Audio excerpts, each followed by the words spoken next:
The most brutal ICE raid yet has taken place. Armed agents detained 5-year-old Liam Conejo-Ramos as he returned from preschool with his father outside their home. Images show the frightened child wearing a blue hat and carrying a Spider-Man backpack. The boy was reportedly asked to knock on his own door to check if anyone was inside, while agents waited. Neighbors offered to take him, but ICE agents placed the child in their SUV and drove away. How did we arrest a 5-year-old? Well, I do a little bit more follow-up research. And what I find is that the 5-year-old was not arrested, that his dad was an illegal alien, and then when they went to arrest his illegal alien father, the father ran. So the story is that ICE detained a 5-year-old. Well, what are they supposed to do? Are they supposed to let a 5-year-old child freeze to death? Are they not supposed to arrest an illegal alien in the United States of America? The Department of Homeland Security said Liam's father, Adrian Alexander Conejo Arias, is an undocumented immigrant from Ecuador, without citing any criminal history.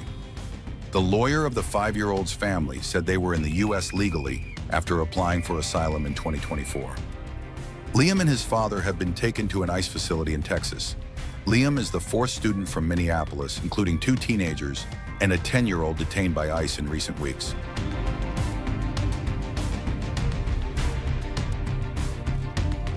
Raids, patrols, unrest. Minnesota is on edge. Immigration and Customs Enforcement has intensified operations in Minneapolis, the state's most populous city, striking fear among undocumented immigrants. More than 3,000 federal ICE agents are already deployed, and President Trump now plans to send an additional 1,500 active duty U.S. soldiers. The fate of Minnesota hangs in the balance as the state faces an unprecedented test, while staring at the possible implementation of America's most controversial law, the Insurrection Act.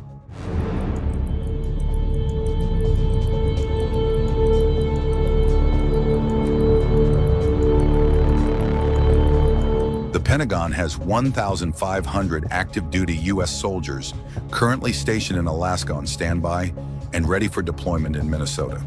These troops are expected to be deployed mainly in Minneapolis and St. Paul as protests against ICE operations intensify across the Twin Cities. As public anger grows, ICE agents are stepping up raids, further escalating tensions on the streets. ICE agents have sparked outrage with aggressive arrest tactics. In one incident on the east side of St. Paul, officers dragged a man out of his home while he was wearing only underwear and wrapped in a blanket. Onlookers filmed the arrest, screaming at armed agents to release him. Following a series of violent raids and arrests, ICE agents were ordered to tone down their actions.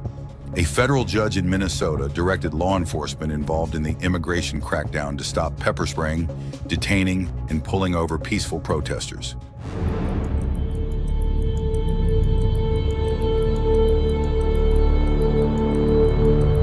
As Minnesota pushes back against federal enforcement, President Trump is now weighing a far more drastic move, the Insurrection Act.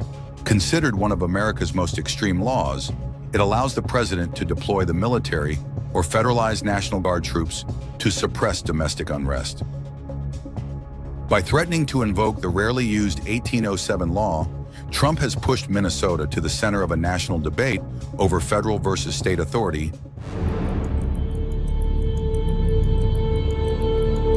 As chaos surges, the people of Minnesota are coming together to protect one another. Community volunteers across the state have organized neighborhood patrols and rapid response networks as ICE operations continue in full swing.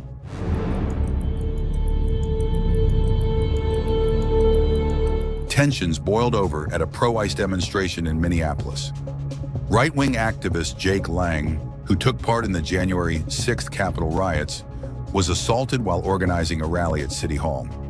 Lang described the event as an anti-fraud rally with anti-Islam, anti-Somali and pro-ICE messaging. This rally angered the people fighting against ICE agents. In turn, hundreds of counter-protesters converged at the site, clashing with Lang and forcing his supporters to flee. Lang was escorted out of the protest site with armed officials and a bleeding ear. He later claimed he was stabbed during the scuffle, but said his protective vest prevented serious injury.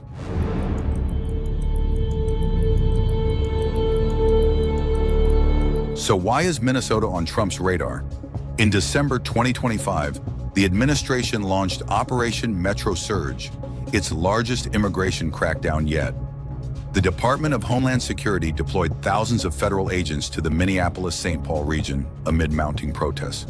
Local officials and demonstrators denounced the operation as a federal invasion, accusing authorities of racial profiling of Somali and Latino residents and militarized raids in residential neighborhoods. The crisis took a deadly turn on January 7th, when ICE agents fatally shot Renee Goode, a 37-year-old mother of three. Her death set the city ablaze, triggering widespread protests and intensifying public anger against federal authorities.